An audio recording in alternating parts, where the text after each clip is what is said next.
people. And unfortunately, when you start to fragment a group like that, you end up losing political power. You end up losing voice.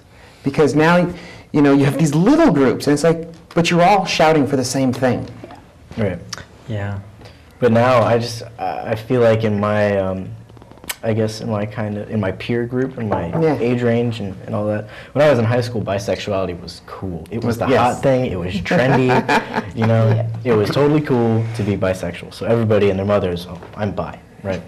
You know, I like girls and boys, blah, blah. And then the older I got, it was like, it's like a taboo now to say that bisexuality, because it sounds so confining.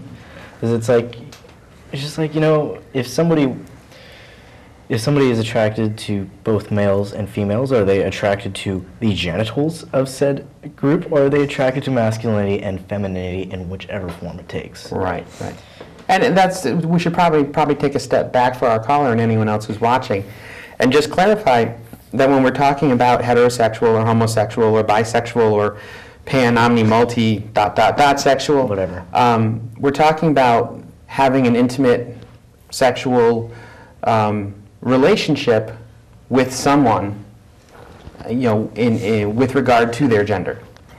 Whereas when we talk about intersex, we talk about transsexualism and transgenderism, we're talking about people and their identity, their self-identity, who they are, who they see themselves as, who they want to express themselves as.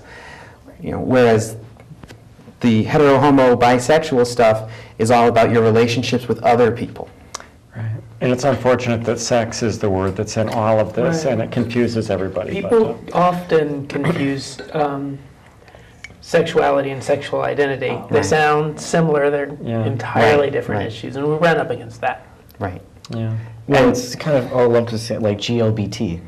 Yeah. Gay, lesbian, bisexual, that's all who you're having sex with. Yeah. Right. The T stuck on at the end is nothing to do with that. Yeah. Yeah, absolutely true. Except that it falls into the same sort of support community. Right. Right. Where, as you were talking earlier, you know, about in order to do away with prejudices and stuff, you have to look at broader examples, and they tried really hard not to let this part of the community fragment further with the GLBTQIAS+. Good guy. Yeah, right. Yeah. Or as our friend Ron Suresha had said, and we like to say, the gender and sexual minority community. There you go. Because GASM is just a fun word.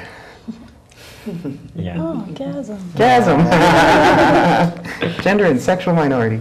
It's so easy to remember, but Yeah. And thank you to our caller for for that question. because it's That a is very something- important point to make. Yeah. And it's something that we talk about a lot. We talk when we do discussion panels and stuff at schools. It's a very frequent question that we get, and there's Drawing a lot the of confusion. distinction. Yeah. And you got like a lot of like weird questions about that when you know, because you gotta like the fact that you were with a girl, Yeah, with a guy, like and with me. I get that question a lot. I got it at the dinner table a couple of times, kind of like, well, you know, you were with boys in high school, and then you went and you were with a woman for 2.5 years, and then you were with some trans guys, and then you were with a bio board guy, and now you're with a trans guy. I don't understand, you know, like, what are you? And so I always just kind of answer with, like, I fall in love with the person, I like the person, what's under the hood is not a consideration. You know, like, I don't care what you got. I love you, works. But people get so threatened by that when they can't like they can't say, oh, you're straight. Well, you know, and they still say, like, well, what, like, I remember my mother said, well, what do I call you? Like, what are you? You're not a lesbian, you're not gay. Yeah. Are you bisexual? I'm like, well, I don't, you know, and I'm like trying not to get stuck on the terminology with her. Right. And so I'm like, well, you know, what they have doesn't matter. And so my stepdad goes, so you're like Angelina Jolie? And I was like, sure. If that works for you, then why not? Yeah. And you know, it's painful for us sometimes, I think, to face those pigeonholes. But I think for a lot of people on their journey to understanding, they have to start there. They have to be able to categorize it, label it, put a name on it to start with. And then get more comfortable with it and start to realize that this box has rounded corners and it's actually translucent and full of holes. I think at this point my parents have just given up. Sometimes that's the way to go, is stop trying to label it so hard and just accept it. Oh, But- something that I guess kind of has to do with this, but maybe not really.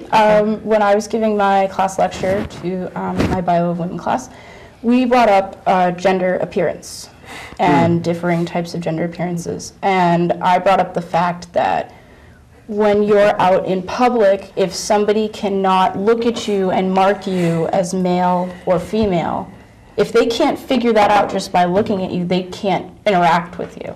And I brought that up, and a lot of the girls were like, really? And I'm like, yes, they really, like, they can't interact with you on a, you know, on a level, like, you know, you walk up to order a cup of coffee, and if they can't figure out whether to call you sir or ma'am, they, like, get all uncomfortable.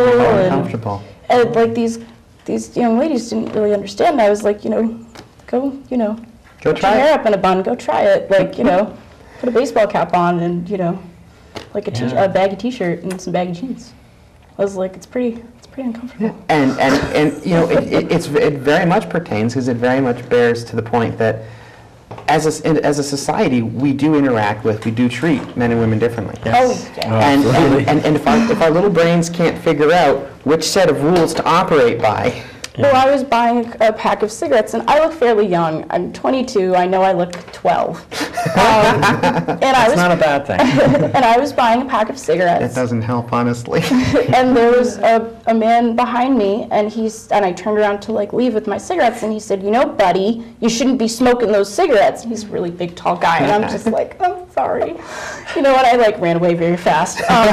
But, you know, my first thought process was, you know, if you had perceived me as a girl, you probably wouldn't have spoken to me like that. Right.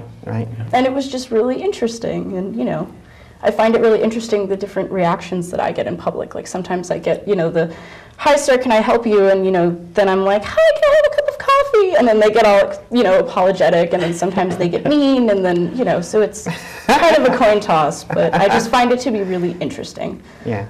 So, I don't know. Yeah.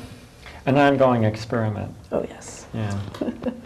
But it very definitely does demonstrate that men and women are treated differently. And that much I have no problem accepting as a social issue. But it's not like you're going to change the hundreds of years of Western civilization and the differences between the sexes that we've developed. So But it is really fun. we want to operate within them. But yeah, it is. It's really, really interesting. You know, certainly for a point during my transition, for a long point during my transition, I was trying to be fairly androgynous. And as comfortable as that made me when I was by myself, when I went out in public, as you said, it was very apparent that people, even at the lunch truck at work, you know, before I was even out at work, you know, some of the folks that you interact with, you know, like at the lunch counter, I'd walk up and they go, you know, hi ma'am, how can I help you? And I would order something. Oh, I'm sorry, sir. I'm sorry, sir. And it's like, and I end up getting flustered because of That's it. cool. It's cool. Just roll. Yeah. Yeah.